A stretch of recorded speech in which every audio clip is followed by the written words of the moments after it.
Hello everyone, welcome to my new blog. আশা করছি তোমরা সবাই খুব ভালো আছো এবং সুস্থ আছো। আর সবাইকে জানাই শুভ নববর্ষের অনেক অনেক শুভেচ্ছা। তো সকাল সকাল আমি একদম স্নান করে নিয়েছি। এখানে মা বাবা দিচ্ছে পূজা। তাহাকে দিব্য দৃষ্টি প্রদান করিতেছি, তাহার ফলে সন্ধ্যায় গৃহে বসিয়া সমস্ত যুদ্ধের ঘটনা দিব্য চোখে দেখিয়া তোমার সকল প্রশ্নের উত্তর দিতে পারিবে। তো ঠাকুর নমস্কার করার পর কিন্তু এবার আমি আমার বাড়ির সবার বড়দের থেকে আশীর্বাদ নিয়ে নিলাম। প্রথমেই করে নিলাম আমার মা বাবাকে নমস্কার।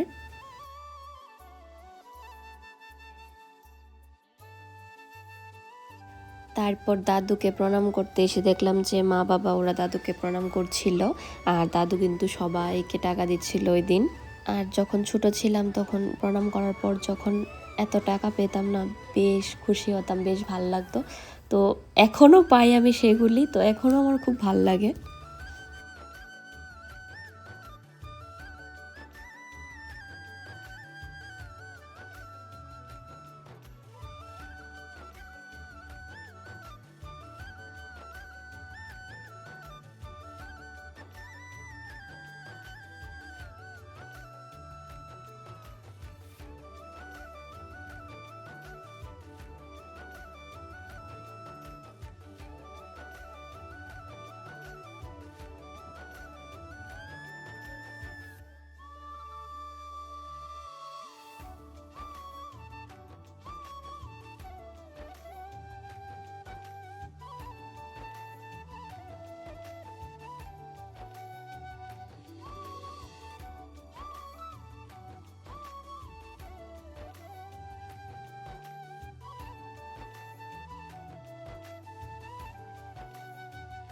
তো প্রণাম করা হয়ে গেছে সবাইকে। এখন হচ্ছে সকালের টিফিনের পালা।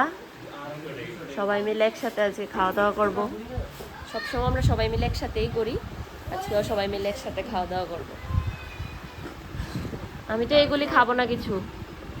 তারপর কিন্তু সকাল সকালে আমাদের বাড়িতে চলে আসলো পয়লা বৈশাখের বাজার। আর এখানে কিন্তু ছিল কাতল মাছ, চিংড়ি মাছ, তারপর ইলিশ মাছ, মাটন, চিকেন, কি না ছিল, তারপর বড় মাছের মাথা, সব কিছুই ছিল। তো এখানে কাকিমণিরা মিলে একটু কাটাকুটি করছিল সব কিছু। তো আজকে ভীষণ গরম, তার জন্য সবাই মিলে এখন খাচ্ছে আইসক্রিম। আমি তো নতুন ড্রেস নিয়েছি, কোথায় যাব তাই বাজারে চলে গেছি আইসক্রিম আনার জন্য নতুন ড্রেস পরে। তো এখানে সবাই খাচ্ছে আর আমাদের জন্য আছে, আমরা আমাদের জন্য এনেছি। আমরা তিনজনে একটু অন্যরকম খাবো, এই আমাদের জন্য এইগুলি। ম্যাঙ্গো ফ্লেভারেরও আছে এখানে, তারপর কোল্ড ড্রিঙ্কস এনেছি, সব আছে এখানে। সবাই গল্প করছে, খাচ্ছে। তো চলো তোমাদের সাথে শেয়ার করি আজকের আমাদের পয়লা বৈশাখের মেনুতে কি কি আছে। এখানে প্রথমেই আছে সাদা ভাত চিকন চালের, তারপর আছে এটা কি মাটন, এখানে আছে দেশি মুরগ, এখানে আছে চিংড়ি মাছ ভাজা, আর এটা কি কারকল ভাজা, এটা আছে টক, এখানে আছে ইলিশ ভাপা, এখানে আছে চিংড়ি মাছের মালাইকারি, বাস আরো অনেক কিছু আছে। মাছ ফ্রিজের মধ্যে রাখা, সবকিছু রান্না করা হয়নি কারণ খেয়ে শেষ করতে পারবো না, তাই তো মা?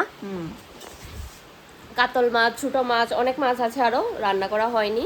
প্লাস আরেক জাতের চিকেনও আছে, তো সেটা আজকে রান্না করা হবে না, কালকে রান্না করা হবে। আপাতত আজকের জন্য এই সিম্পল খাবার দাবার। তো তোমাদের বাড়িতে কি কি হয়েছে কমেন্ট করে জানিও। আর সন্টু বল, আইসক্রিমটা কিরকম লাগলো তোর? কি আচ্ছা, কত কামাই করলি? 900। ও মাই গড, শুধু ও না, আমিও কামাই করেছি আজকে। তো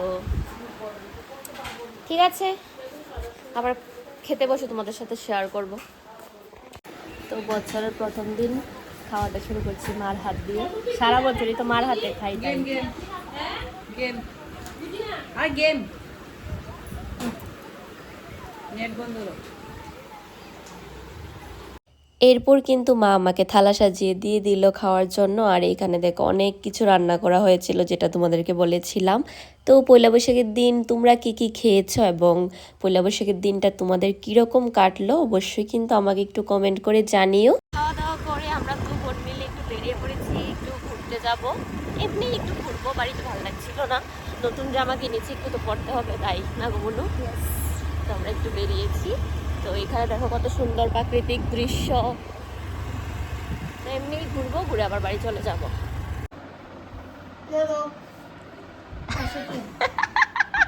শুধু 500, আমি বাবুরে কইছি তোমার নমস্কার করলে 2000 টাকা দিত। তুমি দিয়ে কি লস করছো? আমি আর বাবুরে কইছি তোমার ইয়ে দিত 2000 টাকা দিত, তুমি 500 টাকা চাইছো, এত বড় লস। 500 কইছে, 5টা না। আমি তোমার বেশি কইছিলাম, এই তুলনা মা কম কইছে। তো গাইস, সন্ধ্যার সময় আর কোনো ব্লগ করা হয়নি, এখন আমরা সবাই মিলে বসেছি গল্প করতে। সবাই পিঠা খাচ্ছে আমাদের বাড়িতে। বলো ববিতা কাইমুনি, পিঠাটা কেমন হয়েছে? আচ্ছা উস্তাদ, ওই দেখেন তাই নিছে আমরা গফের উস্তাদ। ইয়ে, পিঠাটা কেমন হয়েছে? হ্যাঁ, খুব ভালো হয়েছে। আপনার বারে বক্তি দিতাম যাবো। জান না, গড়িয়ে জানিয়ে তো বাড়ি থেকে। তো ছোট্ট সাবস্ক্রাইবার আমার, বলো আমার ব্লগ কেমন লাগে? আচ্ছা তোমার কেমন লাগে আমার ব্লগটি? শেয়ার লাগে?